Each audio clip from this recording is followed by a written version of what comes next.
What's up, amigos? What can you learn from the beautiful serve of Carlos Alcaraz? Let's go over a few technique tips here that we can learn from such a great player with the beautiful serve. And I'll share with you a few things that I've been working on the court with one of my players who's a high school varsity player who has a great serve but has a few things that he's missing. So here we have Alcaraz, who has one of the best serves on tour, and he's not the biggest guy. And we're going to go over that motion in detail, but first I wanted to share with you one of my players, and kind of you can look at a comparison here. I'll be sharing some video of Alcaraz in slow motion and my player Aiden, who's a great kid, strong high school player from New Jersey. And he has a really big serve, actually, serves over 100 miles per hour, but he's got some idiosyncrasies and some biomechanical things that we've been working on, and I wanted to highlight a couple of those. First thing is, notice during the tossing phase, look what happens to the wrist here. If you can see that, but the wrist flexes and the hand kind of turns towards the face right there. Just a little unusual. We'll juxtapose that with Alcaraz, who usually keeps the arm straight and the wrist straight here rather than bent. So that can affect the control of the toss. But as you see on the release here, Aiden tends to get a pretty good toss out in front, and then he rotates his hand to point to the ball.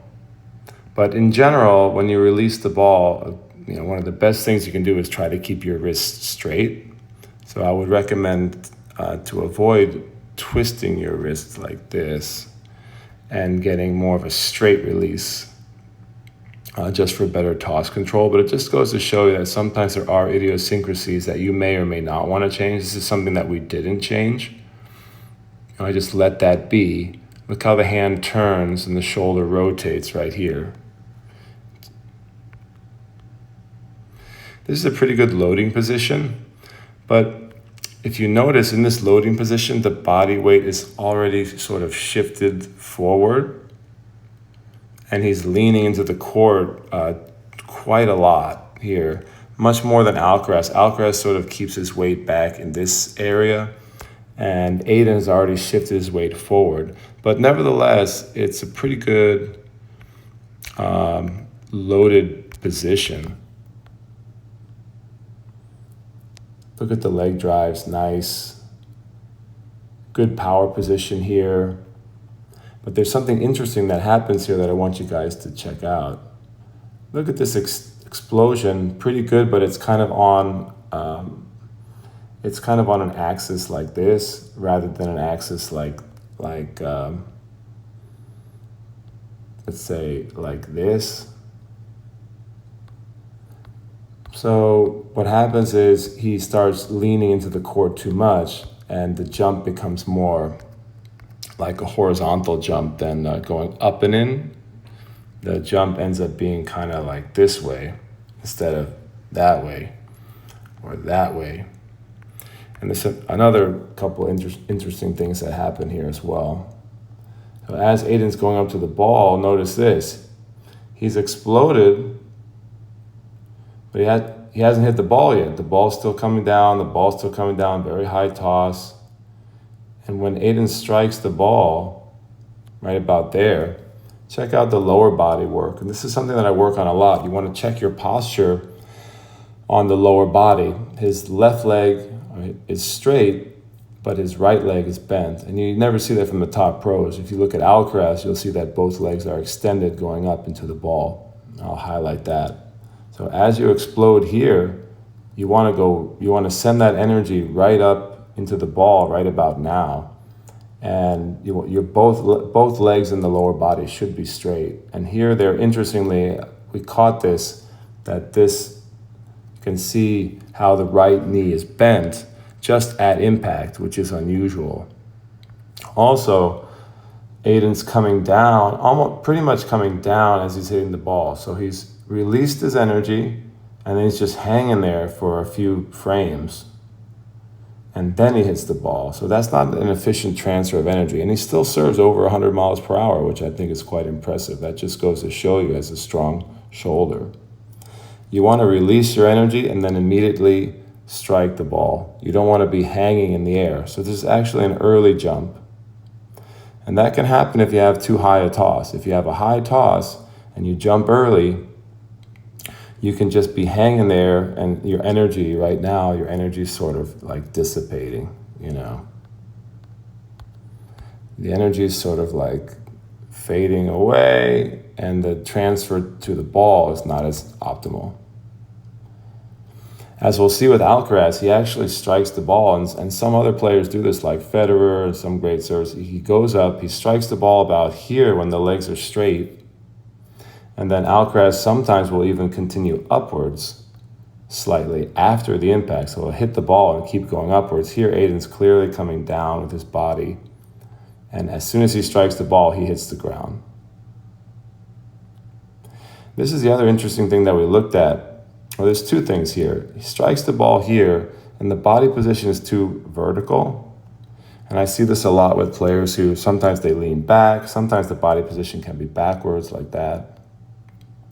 The ideal angle of the trunk is more like that, and Aiden's like that.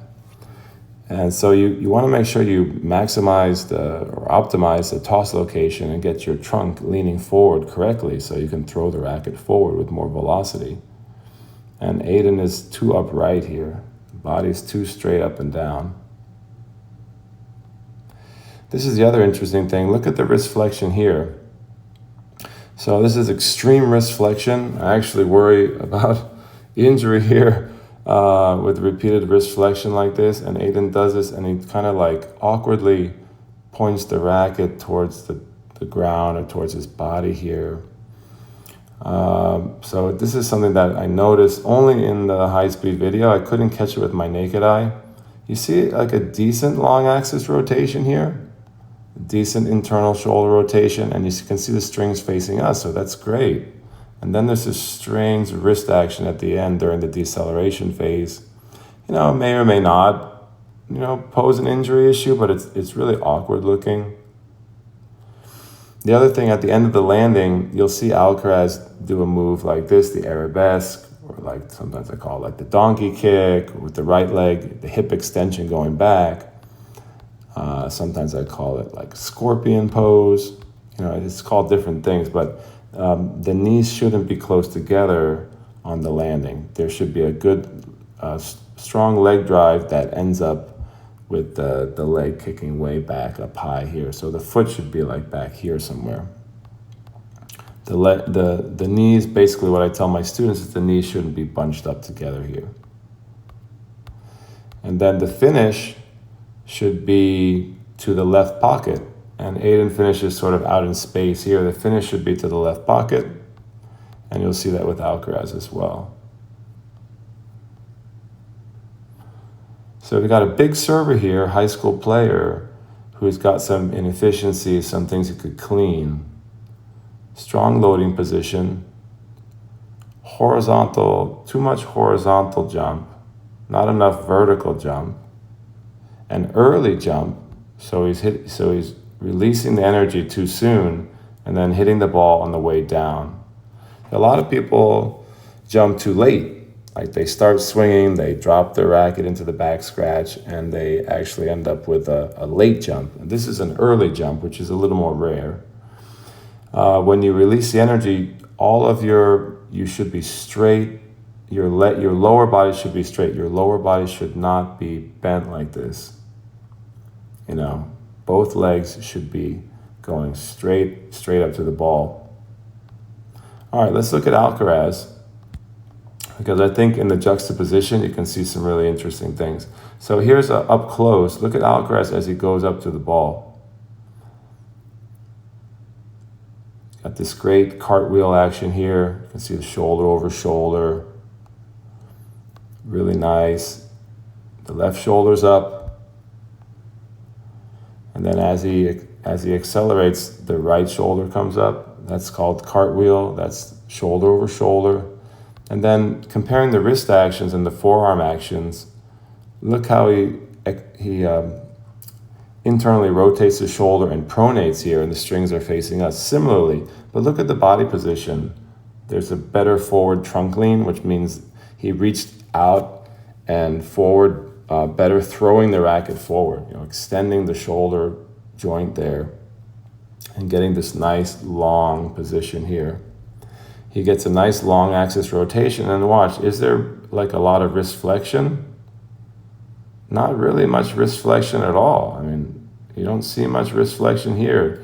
And we've seen slow motion analysis that shows that. So we always say wrist snap, should we wrist snap? And, sometimes that can help with the internal shoulder rotation, but you can see there's not a lot of active wrist flexion here. I mean, look at the wrist all the way through. It's pretty neutral. So his shoulder joint here is rotating internally, and the forearm is rotating in terms of pronation, but the wrist joint itself is not really flexing. And if you remember with my student Aiden, his wrist went like straight down. It looked really awkward looking. And then the racket comes straight to the left pocket. After the long axis pronation, the racket comes straight to the pocket right there. The hand comes to the pocket left side. So that's a big difference, and we worked on that.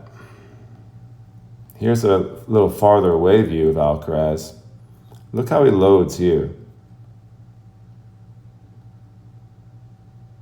So he's not as leaning in as much at the loading start like my student Aiden. He's holding his weight back. He's holding his weight here. He's keeping his weight back, and then later he's gonna explode it up and in, but only after doing a good job loading. He's not leaning in yet, so you can step up but don't lean in. A lot of people with a pinpoint stance step up and they lean in too much. They cross the threshold of the baseline. Here you see, I wanted to point out the leg drive, which is really important. He's got a beautiful leg drive, and now right as he's about to impact the ball, boom. Okay, he's impacted the ball, or just before impact here. Look at the legs compared to my student. The legs are straight and the legs are close together, and the trunk is leaning forward. So this is the correct, like a much more correct position of the trunk. The legs, the lower body posture is optimized. And then as Alcaraz hits the ball, I think this is really cool. He strikes the ball, and he's still up in the air. He's still even going up a little bit here from the video. Look at that. You can see that here. He strikes the ball, and he's still going up. He's not falling down. So it's ball strike, long axis rotation up here, great extension of the arm, straighter arm. And then he's still in the air, going up. So he's launching himself right into the ball and then continuing. And then he's coming down. Obviously, he's got a better vertical than most of us, so you may not be able to approximate that amount of time in the air, but you definitely want to go from this position where you're loaded like a spring. You spring upwards, and you want to strike the ball as soon as possible. You don't want to be like up in the air, waiting for the ball. If this toss was much higher, he'd be waiting for the ball too long, and then you don't want to be hitting the ball on the way down. But if you watch the long axis pronation here, and then I'll show you a correction that we did with my student, and I think he gets a much better approximation of this. So right here, all the way into there, and you see that beautiful arabesque that we were talking about, with the legs split. A lot of people notice that about Alcaraz. He has very flexible hips, so he can do that hip extension. And a really nice position of the body, like a ballet dancer here. All right, so check out one repetition we did after working on, kind of shadowing and working through the long axis rotation and trying to avoid the wrist flexion.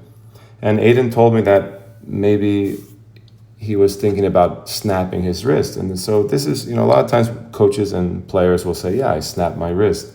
But I guess sometimes you have to be careful with that, because you don't want to snap your wrist in the sense of an extreme wrist flexion. You just want to rotate your shoulder and rotate your forearm, pronate your forearm. So here's a much better one.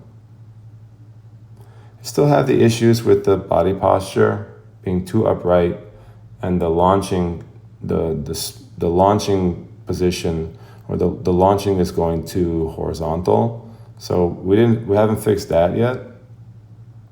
And in subsequent videos, we did help Aiden hit the ball more as he's going up. So he wasn't hitting as much going down, and he got more pace. So that was a good change. But I thought this was great up here. If you notice, you got a nice rotation of the shoulder, nice rotation of the forearm, and watch, the wrist flexion is gone. I have a much better clean finish there. So I was pleased with this, with some shadow work, some sort of manually, sort of like haptic guidance. I was able to help Aiden get a better arm action and shoulder rotation through here, and a nice clean finish. And then we went to work on, next thing we did was went to work on the body posture, trying to get more forward lean and trying to get a more vertical jump, and then jumping not so soon. Or I told Aiden, you could bring the toss down, you could have that quick action and bring the toss down, or you could try to hold your loaded position so that you're not jumping so early. Because he's got to explode right here, he's got to explode, and he's got to hit the ball like right now. He should be hitting the ball now when when both legs are extending, and he doesn't. He waits in the air, ball's coming down, everything in the lower body's bending, his body's dropping, and then he strikes the ball right there. So that's what we worked on. It's a good example of a varsity player, high school, very big serve, big guy, big serve, with a few inefficiencies in the leg drive, the angle of the trunk, the posture, and then kind of idiosyncratic wrist flexion that I think is probably healthier to clean that up. It is after the shot, but I think this is a much cleaner long axis rotation and pronation right into the finish. And the other thing is the arabesque. So as you can see, the knees are too close together. And one thing we worked on in subsequent lessons is trying to get the nice kickback here arabesque. A lot of times I'll stretch my student out, I'll stretch their hip out and try to get that much better posture at the end of the serve like Alcaraz.